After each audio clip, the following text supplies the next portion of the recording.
Olá! Hoje eu irei falar aqui no quadro sobre um tópico que ninguém quer ouvir falar. Ninguém quer sequer mencionar, nem eu mesma. Então vou falar bem baixinho. Eu irei falar sobre... Não deu para ouvir? Vou tentar de novo, um pouquinho a coisa mais alto. Eu irei falar sobre fracasso. Ainda não foi possível escutar?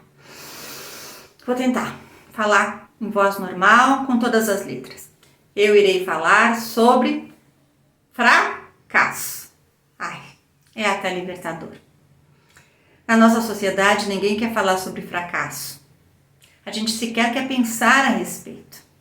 Porque a sociedade premia o sucesso, aquele que é bem-sucedido, e taxa aquele que é mal-sucedido, que tem um fracasso em determinada área, como incapaz. É um fator de inferioridade. E a gente não quer, a gente quer o aval, a gente quer o reconhecimento social. Mas a gente precisa pensar um pouco sobre isso. Qual é o método de aprendizado mais fundamental que existe? O método da tentativa e erro. Ora, se o método ele engloba o erro faz parte do método, o fracasso ou o erro, ele é também parte do processo. Então, por que se envergonhar? Por que não admitir o fracasso? Faz parte, tanto quanto o acerto. São dois lados da mesma moeda.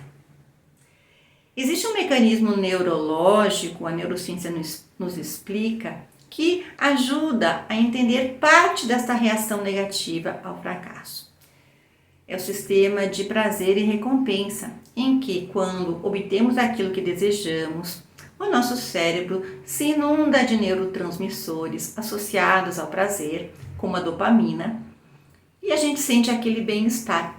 Ao contrário, quando a gente é frustrado, o nosso cérebro não tem esta sensação prazerosa e ele se ressente. Isso é fácil de observar na criança pequena quando ela tem alguma vontade negada e ela reage de forma violenta, às vezes chorando, movimentando o corpo, se jogando no chão, e às vezes a gente acha que é falta de educação.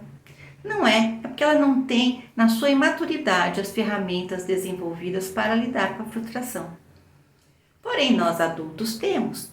E essa ferramenta é o nosso processo cognitivo, é a nossa intelectualidade, em que a gente pode olhar para a situação, entender o processo, identificar onde está o erro, identificar o que pode ser modificado e fazer uma nova tentativa, taxando, catalogando todo aquele processo como experiência. E é cada experiência que a gente vive que nos enriquece.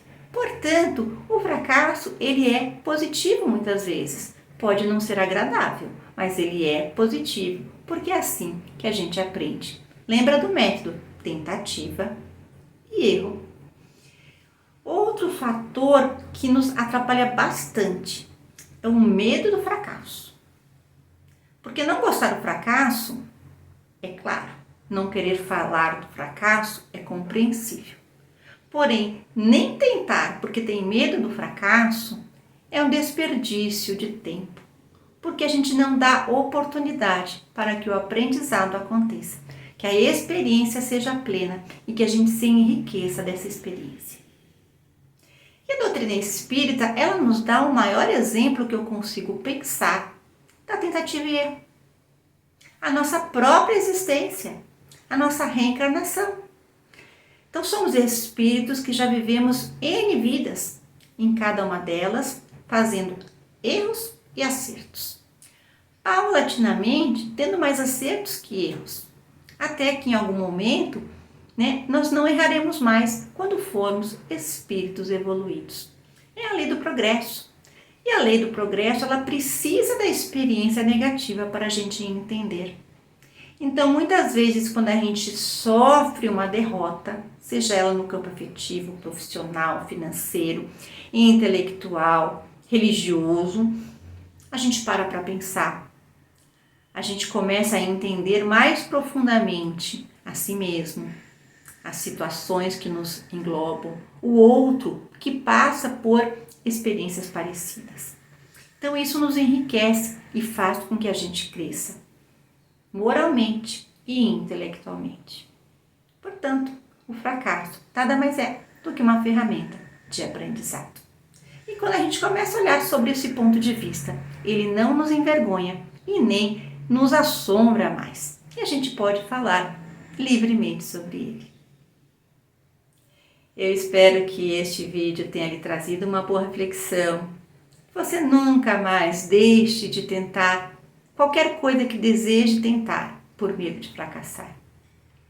E que, se acontecer o fracasso, ele seja um bom aprendizado.